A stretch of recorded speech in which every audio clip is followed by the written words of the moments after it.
गया, वरना ऐसे मंत्री और ऐसे अधिकारियों को मैं कूट के रख दूंगा।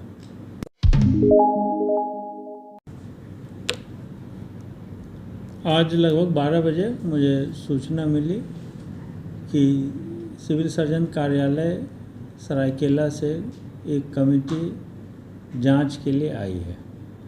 जांच समिति से मैंने पूछा उद्देश्य क्या है। उन्होंने कहा कि स्वास्थ्य मंत्री माननीय विधायक श्री बन्ना गुप्ता जी ने उन्हें जांच का आदेश दिया है। जांच का मुख्य बिंदु है पैकेज रेट। मैंने जांच कमेटी जो प्रभारी सिविल सर्जन है उनसे पैकेज रेट और उसके डिटेल के बारे में जानकारी मांगी।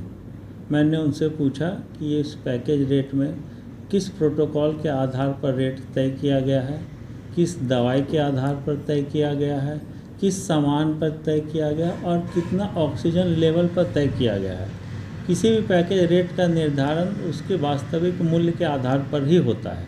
इसके अलावा बेड चार्ज क्या है, डॉक्टर्स विजिट क्या चार्ज है, पैकेज का मतलब सब होता है, ऑल इन ऑल। लेकिन झारखंड सरकार द्वारा किसी भी तरह का कोई भी पत्राचार आज तक अस्पताल को उपलब्ध नहीं कराया गया है जिससे पता चले कि पैकेज रेट क्या है।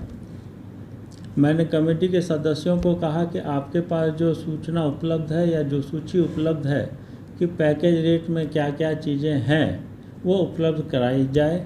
उस पैकेज रेट का इलाज किस स्तर का उसमें दवाइयाँ इस्तेमाल होगी, वो कौन सी दवाइयाँ हैं वो उपलब्ध कराई जाए, क्योंकि एक एंटीबायोटिक 3500 का भी होता है, एक 400 का भी होता है। तो जो सरकार अपने विधायक के ऊपर कई करोड़ खर्च करती है और गरीबों का रेट वो 6000 रुपये तय करती है, तो जनता को और मुझे ये जानने का हक है कि आखिर उसका रेट का आधार क्या है। क्या झारखंड की गरीब जनता के लिए अलग इलाज होगा और इसके मंत्री के लिए अलग इलाज होगा। और माननीय स्वास्थ्य मंत्री जी को मैं कहना चाहता हूँ कि आपने बहुत बड़ी भूल की है। 111 सेव लाइफ हॉस्पिटल जैसे बेहतरीन और ताकतवर अस्पताल के ऊपर आपने जांच का आदेश देकर बहुत गलत काम किया है। उनके द्वारा आपके डॉक्टरों को भी बैठा लिया गया था जिसके लिए थोड़ी देर तक यहाँ चिकित्सा सेवा प्रभावी हुई थी, तो उसमें क्या कहना है? जो लोग भी डॉक्टर ओपी आनंद को जानते हैं उनको पता है कि मरीजों के सामने वो किसी भी कानून नियम किसी चीज़ को नहीं मानते हैं। मैं लिहाज कर गया, वरना इस जांच कमेटी को मैं दौड़ा कर पीटता।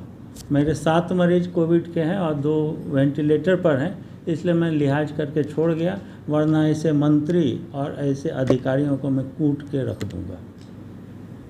3-4 घंटा तक अब इससे ज़्यादा स्टेटमेंट क्या होगा। मंत्री को भी कूटूंगा चूतिया को। जांच कमेटी बनाने बैठा ओपी आनंद पर, वो उसड़ी वाला कल तक टेम्पो चला रहा था। जो आदमी जान बचा रहा है उसको तो मारा है जांच करने के लिए।